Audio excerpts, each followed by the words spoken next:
Bismillah ar-Rahman ar-Rahim. Poem number 9, The Feed. Holding a grain of millet in her beak, the mother sparrow has come to feed. The young ones are so tiny and small, from head to toe they are beaks when they cry. One grain to be fed to the 10 young ones, to whom the mother sparrow should feed, conjoining beak with beak. With whom should she solace, fishing the atom? You have learned to weep and wail in a loud tone. Splitting the grain, you have learned to set life on foot. Could you split the grain, one grain to be fed to the 10 young ones? یہ نظم جو ہے، یہ poem جو ہے، یہ احمد ندیم قاسمی نے لکھی ہے. اردو کے بڑے شاعر ہیں. یہ وہی شاعر ہیں جنہوں نے غزل لکھی ہے، پھر نصرت فتح علی خان صاحب نے اس کو گایا بھی ہے. غم ہے یا خوشی ہے تو، میری زندگی ہے تو، اور آفتوں کے دور میں چین کی گھڑی ہے تو، ٹھیک ہے، میری ساری عمر میں ایک ہی کمی ہے تو. پھر اس کو بعد میں آج کل وہ ایک نیا سنگر ہے جوبن نوٹیال، اس نے بھی گایا ہوا ہے، ٹھیک ہے نا. تو شاعر جو ہوتا ہے نا، شاعر بہت حساس شخص ہوتا ہے. یہاں پہ فیڈ کس کو کہا گیا ہے؟ چوگا. ایک تو ہوتا ہے نا چوغا یا فرغل یا کلوک جس کو کہتے ہیں، یا بعض اگر خاص مواقع پہ پہنے جانے والا ہو تو اس کو کاسٹیوم بھی کہا جاتا تھا. ایک چوغا وہ ہوتا ہے جو لباس ہوتا ہے، کلوک. یہ چوگا ہے. چوگا کہتے ہیں جس کو آپ پہاڑی میں چوغ کہتے ہیں. یہ ککڑیں چوغ بایا، وہ چوغ ہے، ٹھیک ہے نا. تو وہ چوگا ہے. دا فیڈ، خوراک، کھانا، میل. تو پہلے شاعر کے بارے میں پڑھ لیتے ہیں کہ یہ کون ہیں. Ahmad Nadeem Qasmi is a Pakistani poet and has written several poems in Urdu and also in English. He was born in 1916 in a small village, Anga, in Khushab district. He started writing poems in late 30s. He published more than a dozen books. Some of his works have also been translated into foreign languages, winning applause for him in foreign countries. یہ جو نظم ہے یہ احمد ندیم قاسمی نے لکھی ہے، جو 1916 میں ایک چھوٹے سے گاؤں میں خوشاب ڈسٹرکٹ میں پیدا ہوئے تھے، اور یعنی لیٹ 30s میں انہوں نے 30 سال کی عمر کے بعد انہوں نے لکھنا شروع کیے ہیں نظمیں. اور ان کی کچھ 1 درجن سے زائد کتب ہیں جو انہوں نے پبلش کروائی ہیں، لکھی ہیں، مصنف ان کے. اور کچھ ان کے کام جو ہیں، ان کے شہپارے ماسٹر پیسز جو ہیں، وہ دوسری لینگویجز جو ہیں باہر کی، اس میں بھی ٹرانسلیٹ ہوئی ہیں، اور ان کو بڑی داد و تحسین بھی ملی ہے مختلف ممالک میں. اچھا، اس پوائم کا تھیم کیا ہے؟ This poem is very simple.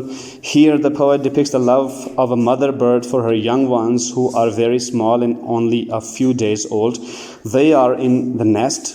The mother sparrow goes out and brings a grain of millet in her beak to feed them. They are 10 in number.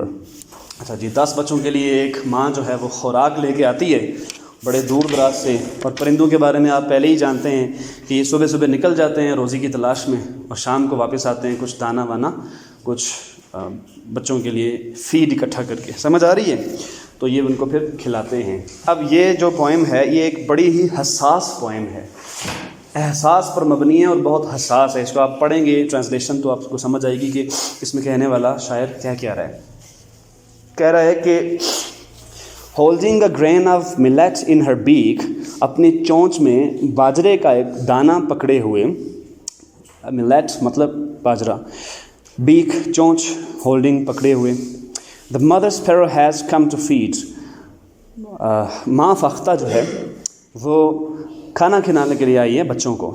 The young ones are so tiny and small, بچے بہت چھوٹے بھی ہیں اور tiny مطلب ننھے منھے سے ہیں، tiny tiny جس کو کہا جاتا ہے. From head to toe they are beaks, یعنی سر سے لے کر پاؤں تک وہ ایسے معلوم ہے جیسے چونچیں ہی ہیں، چھوٹی چھوٹی. اتنے چھوٹے چھوٹے بچے ہیں. آپ نے دیکھے ہوں گے چڑیا کے جو بچے ہوتے ہیں بالکل چھوٹے چھوٹے، دیکھے ہیں نا نیسٹ میں کبھی. وین دے کرائی، جب وہ روتے ہیں. when they wail or when they sob or when they cry or when they moan. moaning, crying, screaming, yelling, weeping ایک ہی طرح کے الفاظ ہیں. یعنی رونا، بھوک کی وجہ سے. 1 grain to be fed to the 10 young ones. یہ ریفرین، اس طرح کی لائن کو انگلش شاعری میں ریفرین کہا جاتا ہے، جو بار بار آ رہی ہوتی ہے.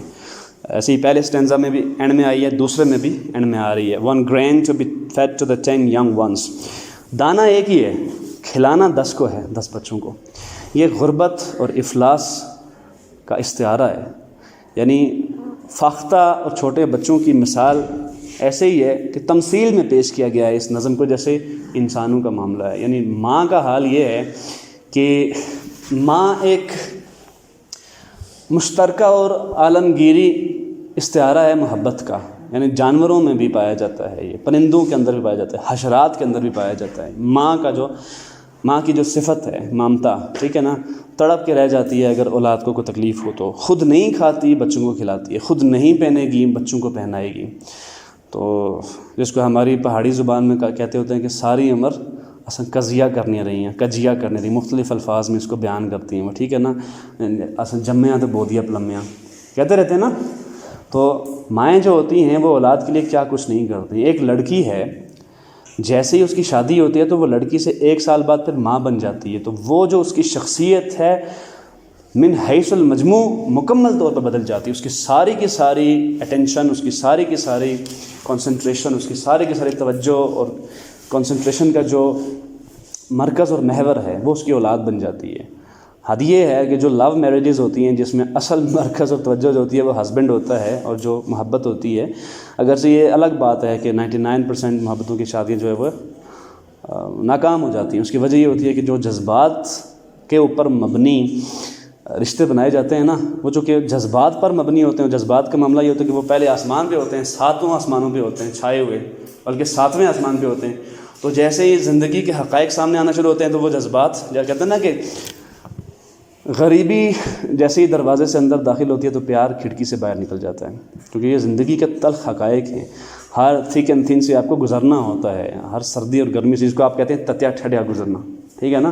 تو یہ تتیا ٹھڈیا جو ہے یہ اکٹھے گزارا کرنا اور زندگی کو گزارنا کوئی آسان کام نہیں ہوتا. اینی ہاؤ، تو جو اس کا محور اور مرکز ہوتا ہے ہسبینڈ، وہ بھی نہیں رہتا. جیسے ہی اولاد ہوتی ہے تو اس کی ساری کی ساری توجہ کا، بلکہ آج کل تو حال یہ ہے کہ بچیاں اور جو لڑکیاں ہیں جیسے ہی وہ پریگننٹ ہوتی ہیں تو تب سے وہ بچہ کرنا شروع کر دیتی ہیں، ٹھیک ہے نا.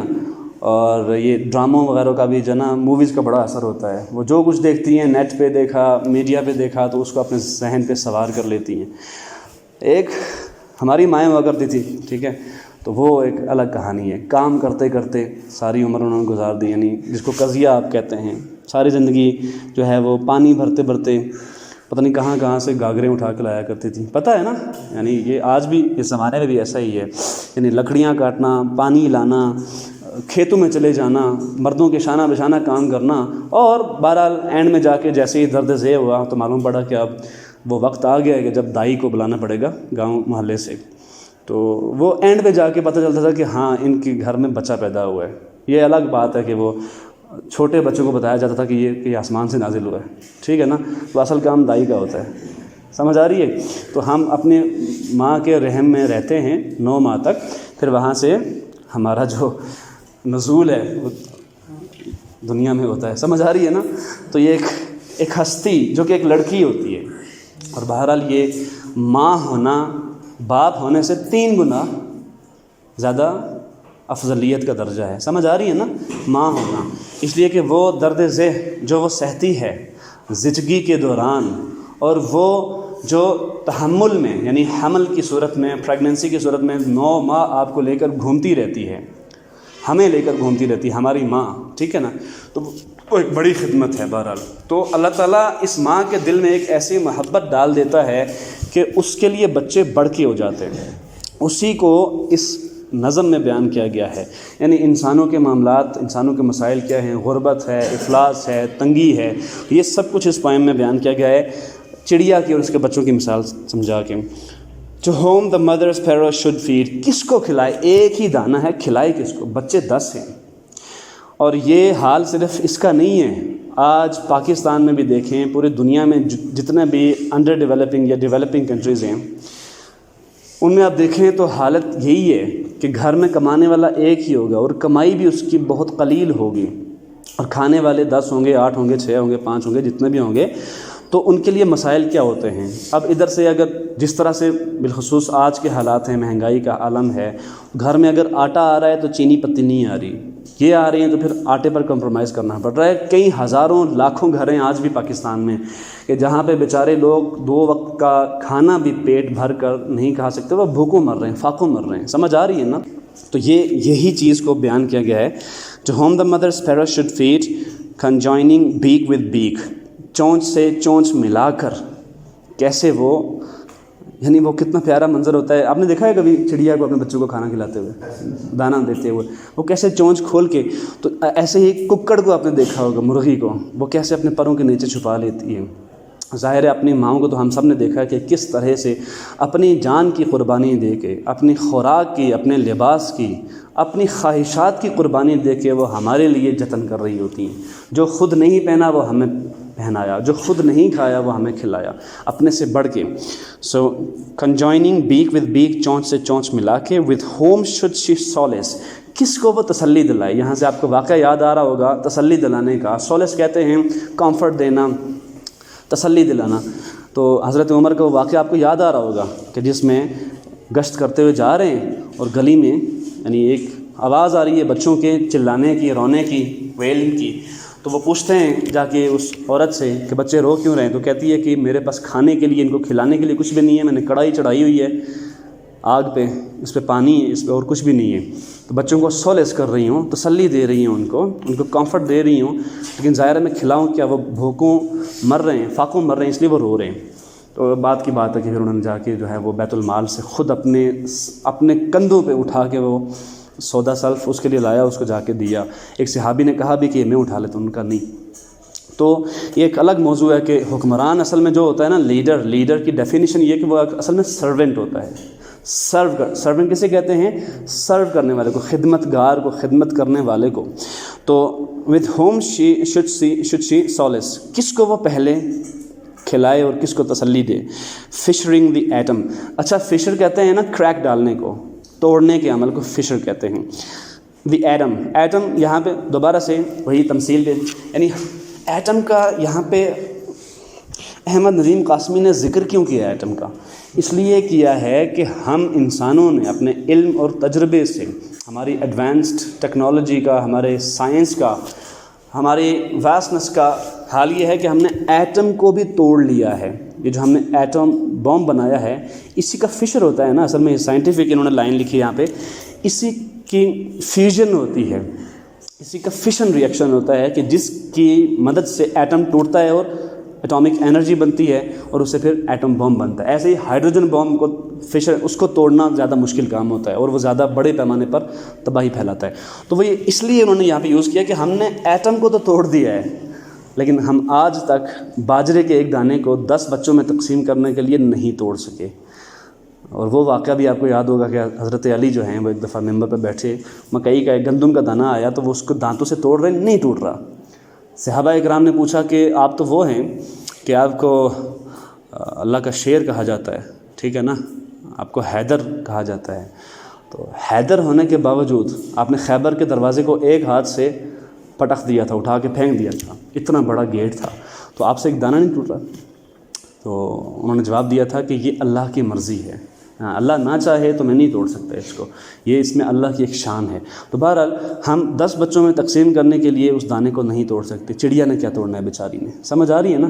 اگرچہ ایک الگ بحث ہے کہ چڑیا چونچ مار مار کے، یہ جو عقاب ہوتا ہے شاہین، یہ اپنے لیے گھونسلے ایسے بنا لیتے ہیں۔ بہرحال تو یہ ایک ایسی صورتحال ہے کہ جس میں ڈسٹریبیوشن کرنا مشکل ہو جاتا ہے۔ 10 بچوں میں ایک دانہ کیسے تقسیم ہوگا؟ اور اگر تقسیم ہو بھی جائے گا بالفرض تو وہ کھائیں گے کیا بیچارے؟ You have learn to weep and wail in a loud tone, تم نے سیکھ لیا ہے رونا، چلانا، چیخنا، اینڈ ویل اور کراہنا، درد سے یا بھوک سے، ان اے لاؤڈ ٹون، اونچی آواز میں۔ اسپلٹنگ دا گرین، اس دانے کو توڑنا، یو ہیو لرنڈ، یعنی دانے کو توڑنا نہیں سیکھا ابھی تک۔ You have learn to set life on foot, تم نے سیکھ لیا ہے اپنے پاؤں پر کھڑے ہو کے زندگی کو گزارنا، زندگی بسر کرنا. could you split the grain؟ لیکن کیا تم اس گرین کو توڑ سکتے ہو؟ اس گرین کو، یہ جو باجرے کا دانہ ہے، اس کو توڑ سکتے ہو؟ 1 grain to be fed to the 10 young ones. اس ایک گرین کو 10 بچوں میں تقسیم کرنے کے لیے. تو یہ ایک ایسی نظم یا ایسی پوئم ہے کہ جس میں شاعر نے کیا کیا ہے کہ ایک غربت اور افلاس اور تنگ دستی اور قسم پرسی کے عالم کو بیان کیا ہے کہ کیا ہوتا ہے کہ جب غربت، افلاس ہماری زندگیوں کا احاطہ کر لیتی ہیں اور اس کے بعد ہمارے لیے اپنے بچوں کو کھانا تک کھلانا مشکل ہو جاتا ہے. اور وہی چیز ہے کہ جو آج ہم دیکھ رہے ہیں اپنے ملک میں. تو تھیم اس کا ہے دس poem is very simple. The poet depicts the love of a mother bird for her young ones who are very small and only a few days old. They are in the nest. The mother sparrow goes out and brings a grain of millet in her beak to feed them. They are 10 in number. تو 10 بچے ہیں جن کو کھانا کھلانا ہے، اور اس سے آپ سیکھ سکتے ہیں کہ وہ جو انسان کے بیسک نیڈز ہیں، جس کو فروئڈ نے بیان بھی کیا ہے ایڈ میں، id ego and super ego میں. ایڈ کیا ہوتی ہے؟ ایڈ یہ ہوتی ہے کہ آپ کی بیسک نیسیسٹیز ہوتی ہیں، بیسک نیڈز آف لائف ہوتی ہیں. روٹی کپڑا مکان، جس کو سیاسی نعرے کے طور پر پی پی نے بھی استعمال کیا تھا، اور بلا شبہ یہ اچھا نعرہ ہے. روٹی کپڑا مکان اصل میں بیسک نیڈز ہیں. ان کے بعد پھر یعنی انسان کے کوئی بھی کام کرنے کے محرکات کیا ہوتے ہیں، کیا موٹیویشن ہوتی ہے، کیا انسپریشن ہوتی ہے، جن انسپریشنز یا موٹیویشنز یا محرکات کی وجہ سے انسان دنیا کا کوئی بھی کام کرتا ہے. سب سے پہلے آپ کی ہوتی ہیں ضروریات. یعنی تمام کام آج خواہ انسان کر رہا ہے یا قومیں کر رہی ہیں یا گرو کر رہے ہیں، وہ انہی 5 محرکات کے تحت ہو رہی ہیں. ضروریات، نیسیسٹیز، نیڈز، ایڈ ہے آپ کی، بیسک نیڈز ہیں، وہ آپ کی پوری ہونا چاہیے. ضروریات کے بعد آپ کی پیدا ہوتی ہیں رغبات. یعنی آپ کی رغبت ہے، شغف ہے کسی چیز کی طرف، پسند، میلان، رجحان، ایپٹیٹیوڈ. آپ انکلائنڈ ہے کسی چیز کی طرف. سمجھ آ رہی ہے نا؟ آپ کا ایک شوق ہے. ضروریات، رغبات، اس کے بعد خواہشات. خواہش جو ہے اس سے اوپر والی چیز ہے، ڈیزائر ہے کسی چیز کو حاصل کر لینا. روٹی کپڑا مکان سے اب بات بڑھ گئی ہے، گاڑی بنگلے تک چلی گئی ہے، جاب تک چلی گئی ہے، اچھی نوکری تک چلی گئی ہے، بزنس تک چلی گئی ہے. خواہشات کے بعد آپ کے شہوات. شہوات کیا ہے؟ لاسٹ ہے. یعنی وہ تمام چیزیں جو پلیجر سیکنگ کی طرف راغب کرتی ہیں آپ کو. اسی کے اندر یعنی سیکس آ جاتا ہے، ڈرگز اسی دائیے کی وجہ سے انسان لیتے ہیں. یعنی آپ دیکھیں گے کہ جتنے بھی وہ لوگ جن کی ضروریات بھی پوری ہو رہی ہیں، رغبات بھی پوری ہو رہی ہیں اور خواہشات بھی پوری ہو رہی ہیں. خواہش پوری ہوگی، بنگلہ، کوٹھی، پیسہ، روپیہ. جیسے یہ جب آئے گا تو وہ ایسا نہیں ہے کہ پھر لسٹ کو نہیں لائے گا. لسٹ، شہوت اور شہوات یہ اسی کا بائی پروڈکٹ ہوتی ہیں. اکثر، لازم نہیں ہے کہ ہر بندہ ان کی طرف جائے، اللہ کے بندے نہیں بھی جاتے، لیکن وہ مٹھی بھر ہوتے ہیں. اکثر لوگ روٹی کپڑا مکان کی ضرورت پورے ہونے کے بعد جب بنگلہ، کوٹھی، گاڑی اور اچھی جاب یا بزنس آ جاتا ہے تو وہ پھر آہستہ آہستہ پھر یہ سفر اوپر کی طرف جاتا ہے. تو جب اس کی طرف جاتا ہے تو اس کے بعد کیا ہوتا ہے کہ وہ انسان کے اندر جو ایک لسٹ کے بعد ایک ہوتا ہے لسٹ ہے، لسٹ کے بعد پھر لالچ شروع ہو جاتا ہے. لالچ یعنی لالچ کیا ہے؟ لالچ یہ ہے کہ آپ ڈیواور کرنا چاہتے ہیں تمام دولت کو ایک ہی باری میں، یک بارگی، ایک ہی بار میں آپ تمام کی تمام دولت کو ہڑپ کرنا چاہتے ہیں، ڈیواور کرنا چاہ رہے ہیں. اور مثال کے طور پر یہ جو کارٹلز بنے ہوئے ہیں، بزنس میں کارٹلز بنتے ہیں، تو مثال کے طور پر اولیگارکی ہے. اولیگارکی اکنامکس میں کس کو کہتے ہیں؟ ایک ہوتی ہے منوپلی. منوپلی یہ ہوتی ہے کہ آپ ایک چیز کے اوپر قبضہ کر کے بیٹھ گئے ہیں، یا ہورڈنگ جیسے ہمارے ملک میں ہو رہی ہے، ذخیرہ اندوزی ہو رہی ہے. جیسے ہی مہنگائی ہوتی ہے تو بڑے بیٹھے ہوئے جتنے بھی لوگ ہیں ان کو پہلے سے جو کہ معلوم ہوتا ہے نا، ان کا عالم یہ ہے کہ وہ چھوٹے لوگوں کی طرح نہیں ہوتے کہ جو ایکسچینج ریٹ پر نظر رکھے ہوئے ہیں. 24 گھنٹے ان کی نظریں LED پر جمی ہوئی ہیں کہ ابھی ریٹ کیا جا رہا ہے اوپن مارکیٹ میں.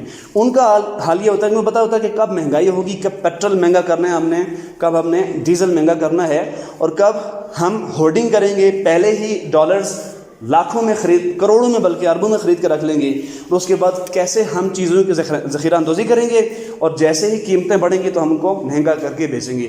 اس کو کہتے ہیں مونوپلی.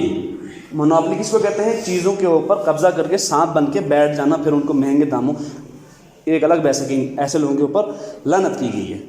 ایک ہوتی ہے اولیگارکی. اولیگارکی یہ ہوتی ہے کہ تمام کمپنیز اور جو نیٹ ورک ہے وہ طے کر کے بیٹھ جاتا ہے کہ ایک کیمپس نے یا ایک برانچ نے یا ایک فرینچائز نے یا ایک کمپنی نے ایسا نہیں کرنا, ہم سب نے مل کے کرنا ہے. تو ادھر سے کارٹلز وجود میں آتے ہیں. انہوں نے مثال کے طور پر, آپ نے کبھی دیکھا ہے کنڈکٹر کو دوسرے گاڑی والے سے یا ڈرائیور کو لڑتے ہوئے کہ کرایہ اتنا ہے تو کیوں کاٹ گرنا ہے, سنا ہے, سڑک ریٹ خراب کرنا ہے. ایسے ہی دکاندار بھی ایسے ہی کرتے ہیں. تو بڑی بڑی کمپنیز کے جو آنرز ہوتے ہیں وہ بھی ایسے ہی کرتے ہیں.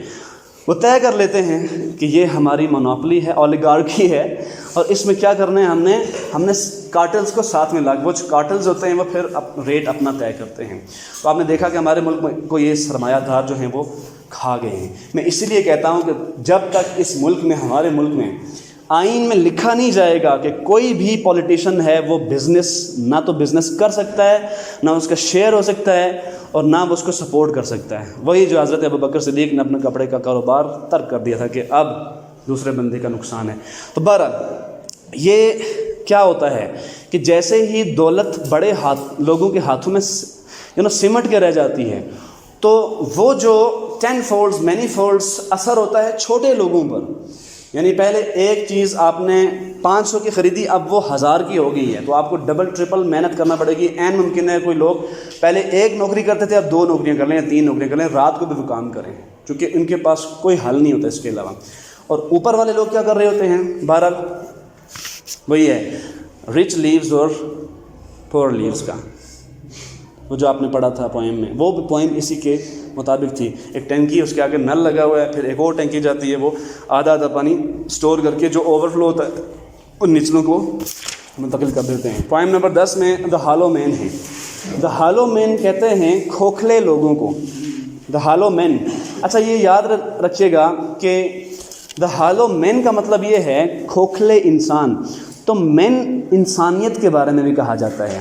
مین بر سبیل تغلیب یا علی سبیل تغلیب, یعنی ایک چیز کا آپ نے ذکر کیا, ایک چیز کا آپ نے ذکر کیا, اس کے تحت ساری چیزیں آ گئیں, عورتیں, بچے, بوڑھے, سب.